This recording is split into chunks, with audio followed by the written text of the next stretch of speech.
Isinuko natin si Rodrigo Roa Duterte sa dayuhan na para bang wala siyang sariling bayan. Since when did the Philippines become a province of The Hague? As far as we are concerned, we're no longer members of the ICC. And as non-members, can we possibly fall under the jurisdiction of the ICC?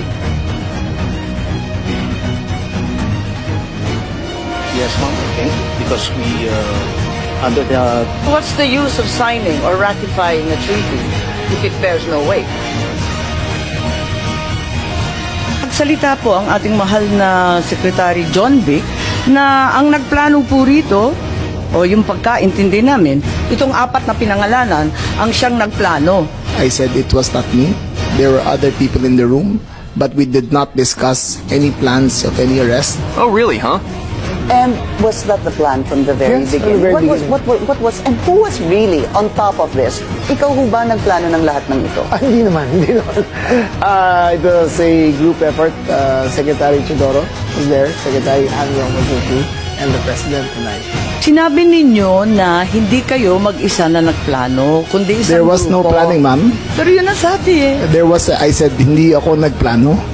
Marami May kaming- isang grupo na Ang- nagplano. We were all talking about a rumor, ma'am. And that was all. Rumor lang yun? Yes, ma'am. Group effort ang sabi mo eh. Pero para lamang sa kaprasong chismis, magtitipon-tipon pa yung mga sekretary ng kabinete. Nakakatuwa naman. Call it what you may, ma'am. Walang magawa. The only information we got was the words of the former president in Hong Kong. Sa Hong Kong, Sa Hong Kong, ma'am. na andyan na. Yes, ma'am. Siya pang nauna, hindi kayo. Yes, ma'am. Nakakatuwa, ano? Meron po tinatawag na red diffusion, blue diffusion. May kulay ba ito? Yung pinadala sa atin, anong kulay ng diffusion? Ito po ay wanted person diffusion. So, walang red notice. Hindi po siya red notice because the nature of the diffusion is... Eh bakit si Congressman Arnie Teves may red notice na, hindi pa natin nagagawa ng paraan?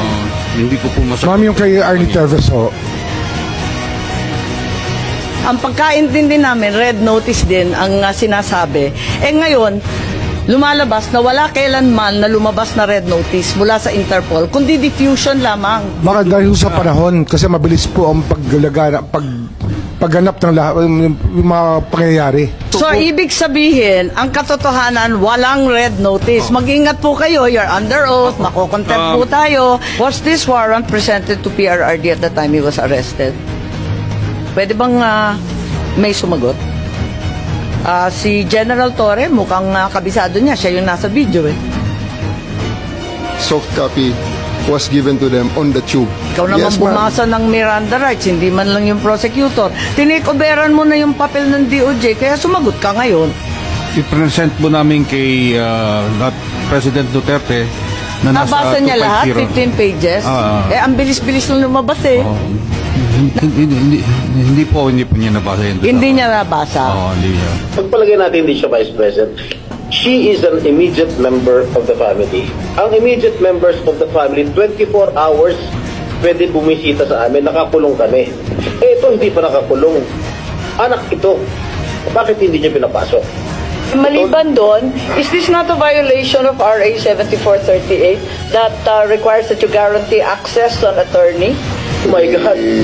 Body who issued the warrant, sir. Nasa batas yan. On 2 counts, immediate family na, abagada pa niya. This is bigger than Duterte.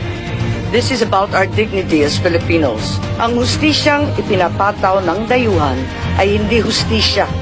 Ito ay pang-aalitin. Useless lahat ng hearing na ito kung hindi na po may babalik si Tatay Digong.